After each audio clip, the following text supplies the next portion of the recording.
सुखो बुद्धानुमुपादो सुखा सदधम्मदेशना सुखा संघस्य सामग्री समगान तपो सुखो.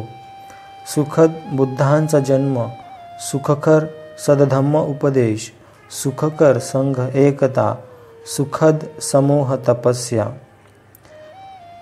सिद्धार्थ भगवान गौतम बुद्ध, डॉक्टर बाबासाहेब आंबेडकर यांच्या प्रतिमांना त्रिवार अभिवादन करून आजच्या ग्रंथपठणाला सुरुवात करूया.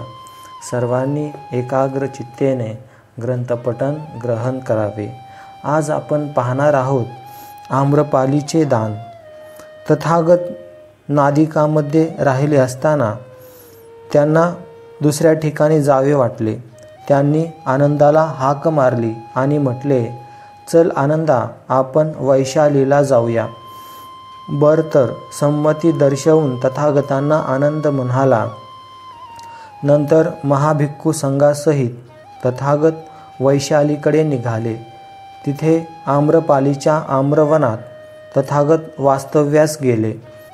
तथागत वैशालीस आले असून आपल्या आम्रवनात राहिले आहेत असे गणिका आम्रपालीला समजले. तिने पुष्कळ शासकीय वाहने मागवून त्यापैकी एकात स्वतः आरूढ होऊन वैशालीहून आपल्या परिवारासह ती आम्रवनाकडे निघाली. जिथपर्यंत रथ जाऊ शकला तिथपर्यंत ती रथातून गेली. मग खाली उतरून तथागत जिथे होते त्या स्थानापर्यंत पायाने चालत जाऊन जवळ गेल्यावर तिने त्यांना अभिवादन केले आणि ती एका बाजूस बसली. ती तशी बसल्यानंतर तथागतांनी तिला धर्म उपदेश केला. नंतर तथागतांना उद्देशून ती बोलली, भगवान भिक्खू संघासहित उदयिक मजकडे भोजनास येतील काय? तथागतांनी मुग्ध राहून संमती दर्शवली. आपल्या आमंत्रणाचा त्यांनी स्वीकार केला आहे. हे पाहताच आम्रपाली आपल्या आसनावरून उठली आणि तिने त्यांना अभिवादन केले.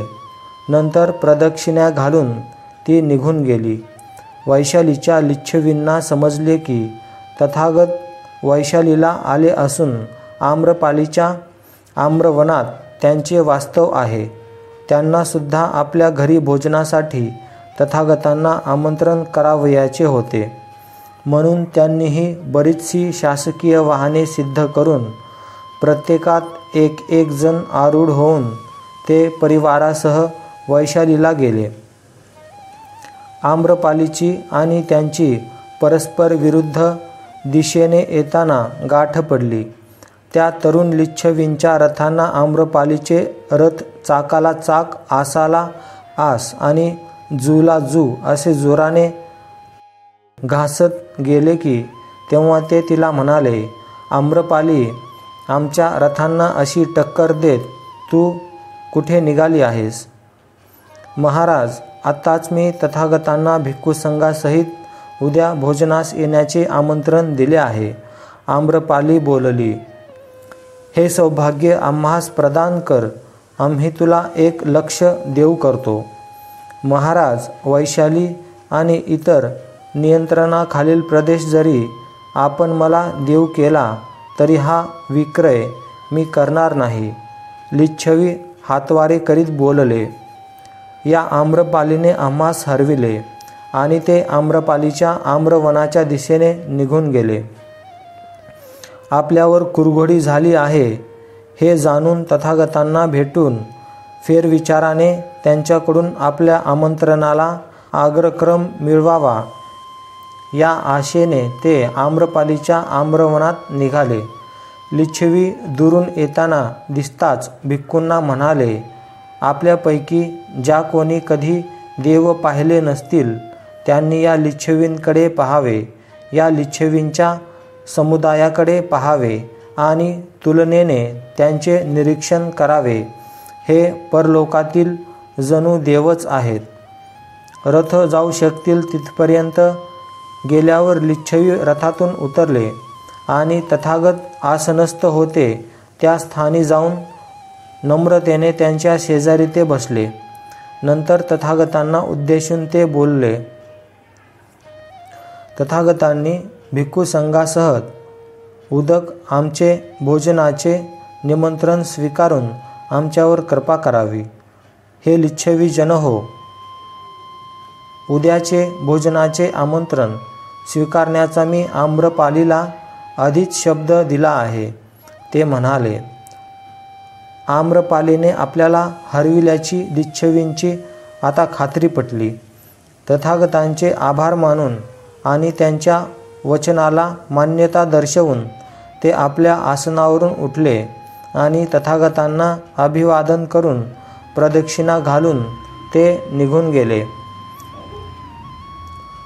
रात्र होताच गणिका आम्रपालीने आपल्या प्रसादात साखर भातादी मिष्ठान्ने तयार करून ती तथागतांना म्हणाली, महाराज वेळ झाली, भोजन तयार आहे. पहाटे वस्त्र परिधान केलेल्या तथागतांनी आपले उत्तरीय वस्त्र व भिक्षापात्र घेतले आणि भिक्खू संघासह आम्रपालीच्या प्रसादात ते गेले. त्यांच्यासाठी सिद्ध केलेल्या आसनावर ते बसले. मग आम्रपालीने त्यांना व भिक्खूंना साखर भात व मिष्टान्ने वाढली आणि त्यांना पोट भरेपर्यंत भोजन वाढले. भोजन संपल्यावर तथागतांनी आपले भिक्षापात्र स्वच्छ केले आणि हात धुतले. आम्रपाली नंतर त्यांच्या शेजारी चौरंग ठेवून त्याच्यावर बसल्यावर त्यांना उद्देशून म्हणाली, भगवान, आपणास व आपल्या संघास माझे उद्यान मी अर्पण करीत आहे. तथागतांनी त्या दानाचा स्वीकार केला आणि धर्म उपदेश केल्यानंतर ते तेथून निघून गेले. आज आपण इथेच थांबूया. तथागतांचा उपदेश तुम्हाला कसा वाटला हे आम्हाला लाईक, कमेंट, शेअर आणि सबस्क्राईब करून नक्की कळवा. नमो बुद्धाय. जय भीम.